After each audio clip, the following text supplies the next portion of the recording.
Hello again everyone. This is a remake of a video I did quite a long time ago, but an error has been discovered in it, so I've deleted it and I'll make this one to replace it. Now the point of this video is to make a way of tuning the gains on your gyro so you can have different gains in different flight modes. And for the purpose of this video I'll use one of the rotary knobs. But the whole point of it is that we get that rotary knob, or the switch, or little buttons on the back of the 24 if you like, to behave as a digital trim rather than as a rotary knob. And so the position of the knob will have no effect. It's rotating it round past the point at which it clicks a click of trim. Why should that matter?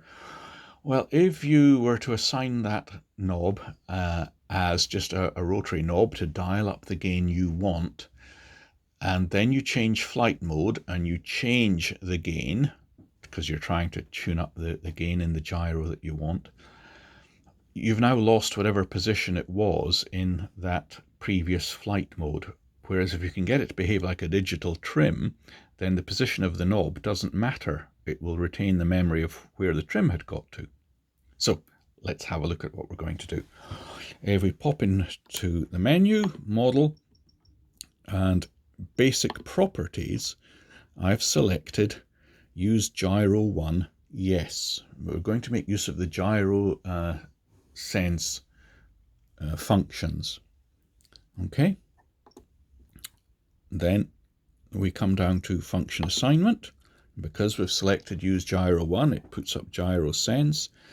And I've changed the switch from the switch it automatically assigns to it to SF, which is this one here, because as you can see by the label, that's always my gyro switch. And I'll be setting this up in the gyro sense function menus to act as the on-off switch. Okay.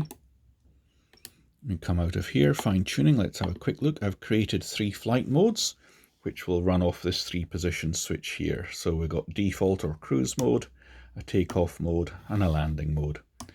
I must say, when I'm setting up a gyro, I just set it up to work in normal cruising flight, make sure that it's okay and not overreacting at maximum speeds. And then I just add a few percentage points into it if I feel like it in the landing mode.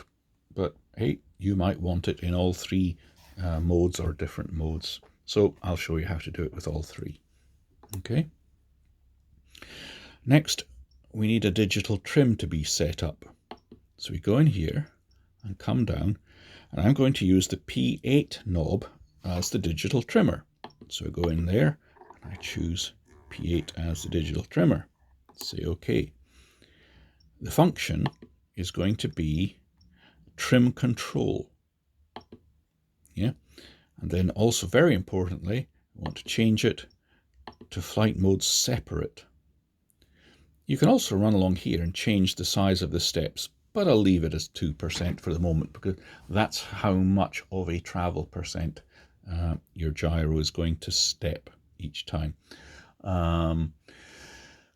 But it will be a 1% step because this is trim, so 2% of trim is 1% of normal servo travel. So each click of the trimmer, as it were, will add or subtract 1% of gain to your gyro.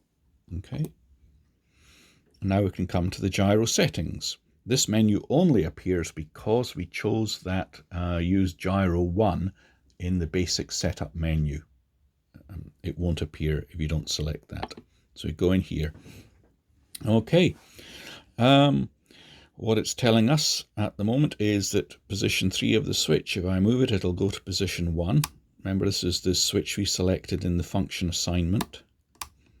It's not got position 2 because it's a 2-position switch. Sounds a bit odd, doesn't it? 2-position switch doesn't have position 2. Position 2 would be a mid position or 0% travel.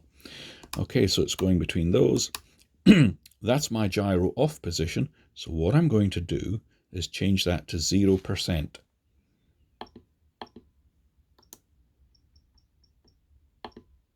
Okay, then I'm going to come along here and change it to flight mode separate.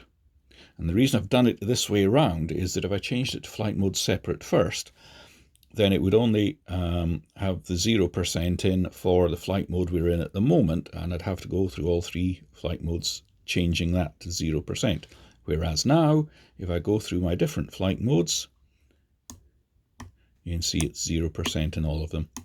And we're talking here about gyros that are like the iGyro or Cortex, where 0% travel is no gain at all. Do not use these menus with the assist gyro. The assist gyro requires you to have a travel between -100 and +100, whereas conventional gyros would require you to go from 0 to plus or 0 to minus, depending which bank or type of stabilization mode you're requesting. Okay, now then, I'll come up to position 3, and I'll move along here. Oh, no, I don't want to do that. Actually, I should have chosen the tuning as well before I chose separate, but no matter. So we've gone to the active position. In here, we choose a plus or minus value depending which way you want the bank to go. It used to be that one way was heading hold and the other way was rate mode, but nowadays the modern gyros tend to have bank 1 or bank 2 because you can do all sorts of settings within them. They're not just fixed at heading or rate. So choose whether you want a plus or minus value to go into that particular bank. And what are you going to use to tune it? Well, we are going to use, select this, the digital trim 5. Remember, that's the one we selected to use P8 as a control. There we are. And I think because I foolishly switched that on before this, I'm going to have to select it in each one. Yep. Oops. Like I said, if I'd only done that one as well, it would have been okay. However, just make sure you do digital trim 5.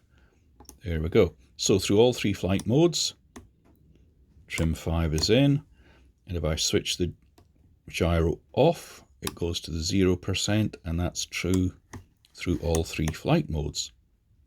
Okay, we'll switch it back on. And next, finally, how much do we want the gyro to travel?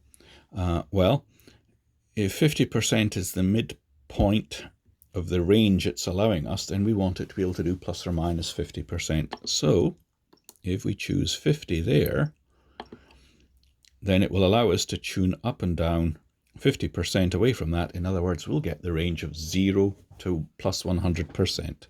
Okie doke. Right. That's basically it done. Now, if I swing the knob P8, I don't know if you can hear it, I've got the volume well turned down, but you can see the output stepping 1% at a time. And if I turn the camera around so you can see what I'm doing, what I'm having to do is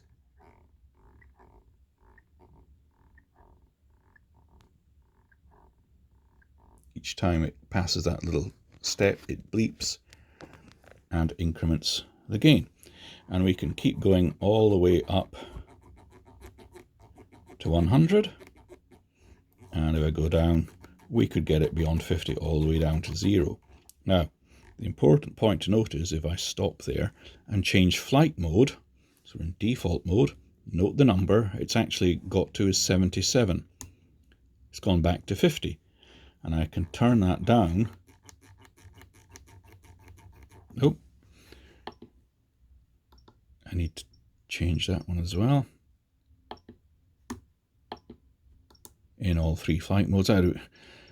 Me telling you at the start, don't change the thing to separate until you've done that. Do these and these as well. Otherwise, you've got to set them up in each flight mode. Okay. We've set that one. We can now we'll set it to 75 in default. Come down here. I can now